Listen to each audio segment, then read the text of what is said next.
शाहूवाडी तालुक्यातील म्हाळसवडे येथील गायरानातील जवळपास 300हून अधिक झाडं तोडण्याची परवानगी तेथील ठेकेदारानं शासनाकडून घेतली होती।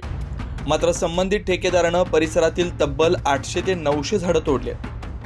त्यांची किंमत सुमारे 3 ते 4 कोटींची आहे। याबद्दल वन विभागानं संबंधित अधिकाऱ्यांवर योग्य ती कारवाई करून ठेकेदारावर गुन्हा दाखल करण्याची मागणी शिवसेना ठाकरे गटाच्या वतीनं करण्यात आली। तसेच तोडलेल्या झाडांची वाहतूक करण्यासाठी वापरलेली सर्व वाहनं जप्त करावीत अशा मागणीचे निवेदन उपवन संरक्षक गुरुप्रसाद माळी यांना देण्यात आलं।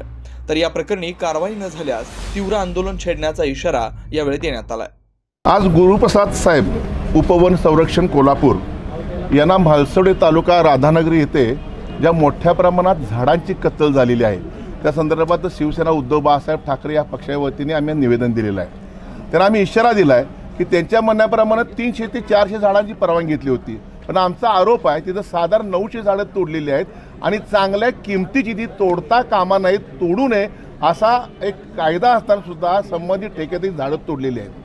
ती झाडं तोडताना त्यांच्या गुन्हा दाखल करणं गरजेचं होतं, त्याची मशिनरी जप्त करणं गरजेचं होतं, पण तिथले काही यांचे अधिकारी तिथले कर्मचारी आणि ठेकेदार संगनमतांमुळे अक्षरशः जंगलाची कत्तल केलेली आहे। एकीकडे तुम्ही सांगताय लहान मुलांना शाळेतनं बोर्ड देताय झाडे लावा, झाडे जगवा, पर्यावरण जगवा। त्या अशा लोकांचं पर्यावरण जगणार नसेल आणि कत्तल होणं असेल तर भविष्यात कोल्हापूरकरांनी आता ह्या लोकांना विश्वास न ठेवता कोल्हापुरी पायतान घेऊन हातात उचललं पाहिजे अशी माझी अपेक्षा आहे। नाही तर भविष्यामध्ये पुढची पिढी आपल्याला माफ नाही करणार आणि मग जनावरं गावात आली इकडे आली कशी येणार नाहीत, येणार ना, त्यांना तिथे काय मिळत येणार ना। ह्याला मूळ फक्त भ्रष्टाचार आहे। आज तहसीलदार दिला अहवालात जवळजवळ 800 ते 900 झाडं म्हटलेले आहेत, ह्यांचा अहवाल म्हणतोय 300 झाडं। खरं कोण खोटं कोण? हे म्हणतात नाही आम्हाला बाबा ते गावरान आहे ते त्यांचा अधिकार नाही आहे। एकदा जिल्हाधिकारी स्पष्ट करणं गरजेचं आहे येडगे साहेबांनी की गायरानमध्ये तुमचा अधिकार आहे की नाही आहे, फॉरेस्टच्या अधिकाऱ्यांमध्ये तुमचा अधिकार नाही आहे। नेमकं काय हे प्रशासकीय लेवलला संपवायला पाहिजे। गणेश नाईक वनमंत्री आहेत, त्यांचे वरिष्ठ अधिकारी आहेत, शिवसेनेने यांना सांगितलेलं आहे कोणत्याही कारवाई केली आज त्यांनी आम्हाला आश्वासन दिलेलं आहे ती कारवाई करणार आहेत म्हणून गुन्हा नोंद करा अशी आमची मागणी आहे। त्याची मशिनरी जप्त करा तिथं कोणत्याही ठेकेदाराची। नुसते 11 लाख 11.5 लाख रुपये दंड केला यात समाधान नाही आहे। लहान मुलासारखी झाडं वाढवायची आणि कुणी तर कत्तल करून पैसे मिळवायचे, तुम्हाला त्यातले काही लोकांना पैसे द्यायचे, हे कोल्हापुरात चालू देणार नाही आम्ही कुठल्या परिस्थितीमध्ये। झाडं जगली पाहिजेत, जंगल जगलं पाहिजे, टिकलं पाहिजे, ही भूमिका आमची आहे।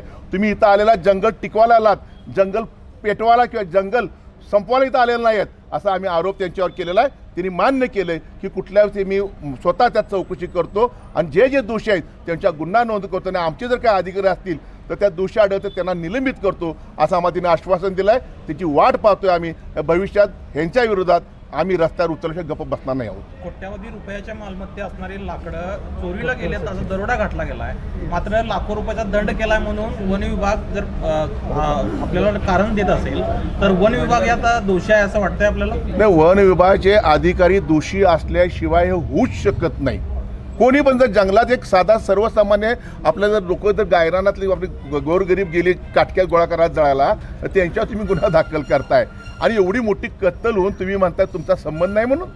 अरे इथं बसून नाही होणार, त्यांनी तर स्वतः जायला पाहिजे, तिथं बघायला पाहिजे ना। भविष्यात बातुळकर साहेब आहेत, उदय गायकवाड साहेब, आमचे देवनेदादा हर्षेल ह्यात काम करणारे माणसं आहेत, त्यांना तुम्हाला घेऊन जाणार आहे तिथं खरोखर दूध का दूध पाणी का पाणी एकदा करू, किती झाडं तोडले आणि कुठली झाडं तोडले एकदा बघूया आपण। यांनी कारवाई नाही केली तर निश्चित आपण जागेवर बघू आपण आणि कोणत्या बसेमध्ये ह्याचा पाठपुरावा करून संबंधित गुन्हे नोंद दिवसापर्यंत आम्ही गप्प बसणार नाही आहोत। अद्याप स्थानिक ग्रामपंचायतीनं परवानगी दिलेली ग्रामपंचायतीवर गुन्हा दाखल झालेला नाही। आज त्यांनी आश्वासन दिलेलं आहे गुन्हा नोंद करतो म्हणजे त्यांनी आश्वासन दिलेलं आहे जे दोषी आहेत त्यांच्या गुन्हा नोंद करतो। परंतु वाईट वाटतंय आम्ही आल्यानंतर तुम्ही गुन्हा नोंद करण्याच्या ऐवजी स्वतः तुम्ही गुन्हा नोंद केला तर त्यात सक्षमता तुमची दिसली असती असं मला वाटतंय। तरी पण त्यांच्यावर आम्ही अपेक्षा ठेवतो की गुरुप्रसाद साहेब त्यांच्यावर कारवाई करतील। अशाच ताज्या अपडेटसाठी महासत्ता न्यूजला सबस्क्राईब करा।